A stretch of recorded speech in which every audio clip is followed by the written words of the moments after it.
Good morning, welcome to 3060 headlines చూద్దాం. ప్రత్యేక హోదాపై ఏపీలో రాజీనామాల రాజకీయం. ఎమ్మెల్యేలతోనూ రిజైన్ చేయించాలని వైసీపీకి టీడీపీ సవాల్. సారీతో సరిపెడతారా, చర్యలకు ఉపక్రమిస్తారా? నేడు ప్రివిలేజ్ కమిటీ ముందుకు మరో 6 ఎమ్మెల్యేలు. టెట్ క్వాలిఫైడ్ టీచర్లు ఉంటేనే స్కూళ్లకు అనుమతి. తెలంగాణ విద్యాశాఖ యోచన. రాష్ట్రాల్లో కేంద్ర పథకాల అమలుపై ప్రధాని ఫోకస్. ఇవాళ సీఎస్లతో వీడియో కాన్ఫరెన్స్. కెన్ తుఫాన్ ఏపీ తీరాన్ని తాకే అవకాశం. రేపటి నుంచి కోస్తా ఆంధ్రాలో వర్షాలు. హాట్ కేకుల్లో అమ్ముడైన విశాఖ వన్డే టికెట్లు. మ్యాచ్ కు పొంచి ఉన్న వరుణగండం.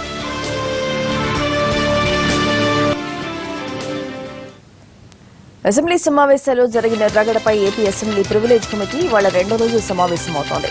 6 వైసీపీ ఎమ్మెల్యేలకు ఇవాళ హాజరు కావాలంటూ నోటీసులు ఇచ్చారు. ప్రత్యేక హోదా కోసం డిమాండ్ చేస్తూ అసెంబ్లీ సమావేశాల్లో బెంచీలు ఎక్కి స్పీకర్ పైకి కాగితాలు విసిరి స్పీకర్ టేబుల్ పైన మైక్ విసిరేశారు కొందరు వైసీపీ ఎమ్మెల్యేలు. ఈ ఘటనలో 12 మంది వైసీపీ ఎమ్మెల్యేలకు ప్రివిలేజ్ కమిటీ నోటీసులు ఇచ్చింది. దీంతో నిన్న విచారణకు ఎమ్మెల్యేలు శ్రీనివాసులు, దాడిశెట్టి రాజా, జగ్గిరెడ్డి, శివప్రసాద్ రెడ్డి హాజరయ్యారు. అసెంబ్లీలో జరిగిన వీడియో క్లిప్పింగ్లను చూపించిన privilege committee chairman Gollapalli Suryarao ఎమ్మెల్యేలను వివరణ కోరారు. ఇక మరో 6 ఎమ్మెల్యేలు ఇవాళ కమిటీ ఎదుట హాజరు కావాల్సిందే. వీరిలో ఎంతమంది కమిటీ ముందు హాజరవుతారో చూడాలి.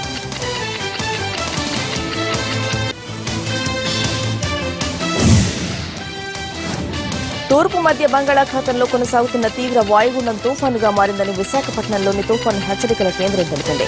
ఇది రేపు లేదా ఎల్లుండి తీరం దాటే అవకాశం ఉందని తెలిపింది. తుఫానుకు కేంట్ పేరు పెట్టినట్లు వాతావరణ శాఖ హైదరాబాద్ కేబీఆర్ పార్క్ దగ్గర నిర్వహించిన హీరో బాలకృష్ణ మాట్లాడుతున్నారు. పరిస్థితుల్లో వచ్చిన పేషెంట్లకి ఇక్కడ వైద్యం ఇవ్వడం జరిగింది. వాళ్ళని ఈ క్యాన్సర్ బారి నుండి బయటపడడం జరిగిందని ఈ సభాముఖంగా తెలియజేసుకుంటూ మరొకసారి మా ఆసుపత్రి యొక్క సిబ్బందికి, డాక్టర్లకి, మెడికల్, నాన్ మెడికల్, పారామెడికల్ అందరూ కూడా వాళ్ళు అందిస్తున్న అంటే వాళ్ళందరూ ఇది కేవలం ఆసుపత్రి కాకుండా మేమంతా ఒక కుటుంబ సభ్యులుగా ఏమున్నా అన్ని మాలో మేము చర్చించుకుంటూ ఈ యొక్క ఆసుపత్రిని మాతో పాటు సహకరించి ముందుకు తీసుకెళ్ళడానికి మా దోహదపడుతున్న మా కుటుంబ Basavataraka Indo American cancer hospital and research institute కుటుంబ సభ్యులందరూ కూడా నా కృతజ్ఞతలు తెలియజేసుకుంటూ నేను సెలవు తీసుకుంటున్నాను. జై Hind. Thank you, sir.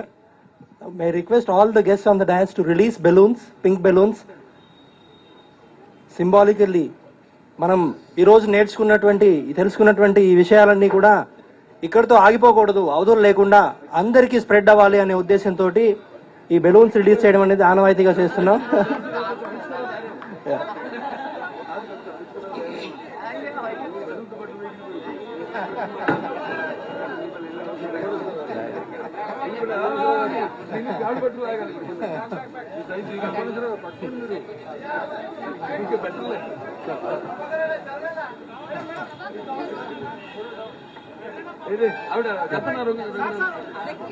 Kalpana madam,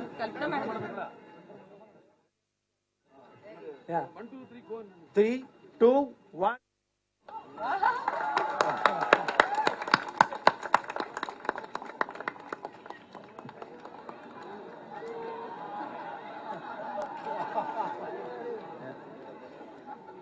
next తర్వాత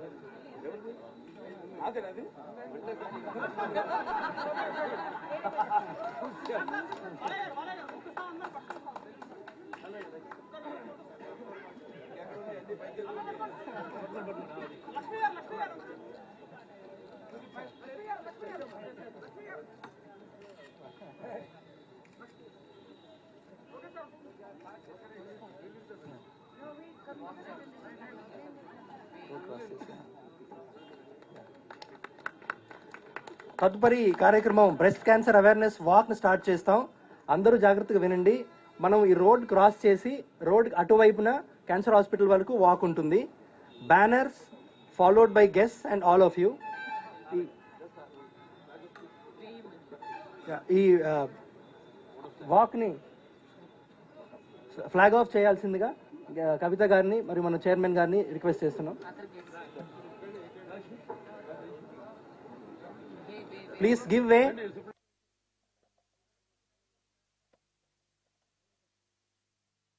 దయచేసి దారి ఇవ్వండి.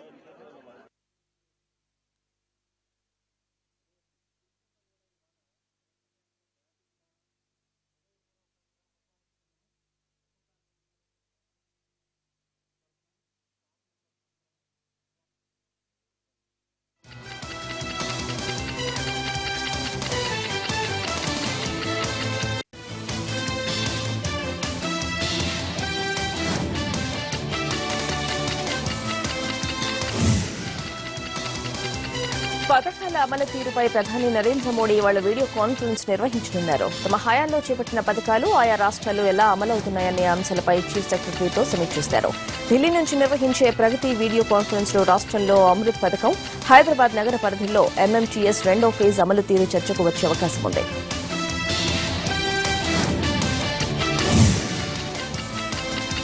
ఏపీకి ప్రకటించిన ప్యాకేజీకి చట్టబద్దత కల్పించాలని సీఎం చంద్రబాబు కేంద్ర మంత్రులు వెంకయ్య, రాజ్నాథ్ కోరారు.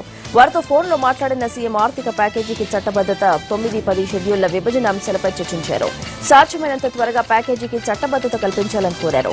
అటు ఆర్థిక మంత్రి అరుణ్ జైట్లీ పర్యటనల ఏర్పాట్లపై అందుబాటులో ఉన్న మంత్రుల నేతలతో చంద్రబాబు సమీక్షించారు. రాష్ట్ర అభివృద్ది విషయంలో కేంద్రంతో రాజీ పడలేదని, భవిష్యత్తులోనూ రాజీ ప్రసక్తే లేదని బాబు స్పష్టం చేశారు. రాజకీయం కోసమే వైసీపీ రాజీనామా కమెంట్స్ చేస్తుందని విమర్శించారు.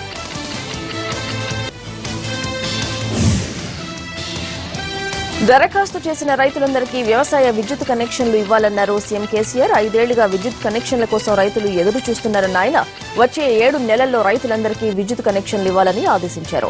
రాష్ట్రంలో 97,000 దరఖాస్తులు పెండింగ్ లో ఉన్నాయని చెప్పారు. విద్యుత్ కనెక్షన్ల కోసం 600 కోట్ల రూపాయలు ఖర్చు చేయాలని సూచించారు.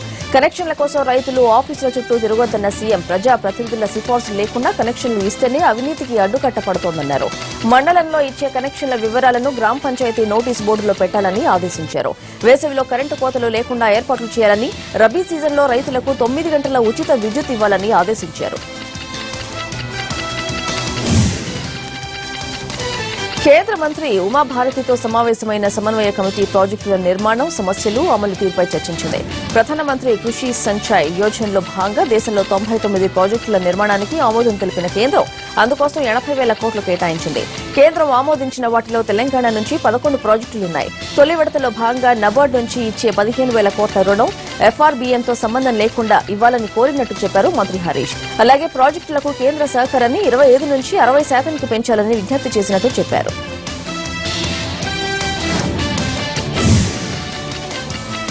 చెరుకును జీఎస్టీ పరిధిలోకి తీసుకురావద్దని తెలంగాణ షుగర్ మిల్ అసోసియేషన్ ప్రభుత్వానికి విజ్ఞప్తి చేసింది. ఎథనాల్ తయారీపై ఎలాంటి వడ్డింపులు లేకుండా చూడాలని అసోసియేషన్ ప్రతినిధులు ఆర్థిక మంత్రి ఈటెల రాజేందర్ ను అభ్యర్థించారు. రైతులతో ప్రత్యక్షంగా చక్కెర పరిశ్రమను 6% ట్యాక్స్ పరిధిలోకి తీసుకురావాలని విజ్ఞప్తి చేశారు. జీఎస్టీ అమలు చేస్తే చక్కెర, చెరుకు ఉత్పత్తులు, చక్కెర పరిశ్రమలపై పడే భారాన్ని అసోసియేషన్ సభ్యులు ఈటెల రాజేందర్ కు వివరించారు.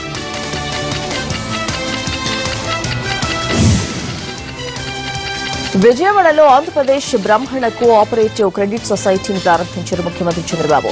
ఈ సందర్భంగా బ్రాహ్మణ మహిళలు తయారు చేసిన పలు రకాల ఉత్పత్తులను ఆయన పరిశీలించారు. కార్యక్రమంలో ముఖ్యమంత్రితో పాటు మంత్రులు కొల్లు రవీంద్ర, మాణిక్యాలరావు, బ్రాహ్మణ కార్పొరేషన్ చైర్మన్ ఐవైఆర్ కృష్ణారావు తదితరులు పాల్గొన్నారు.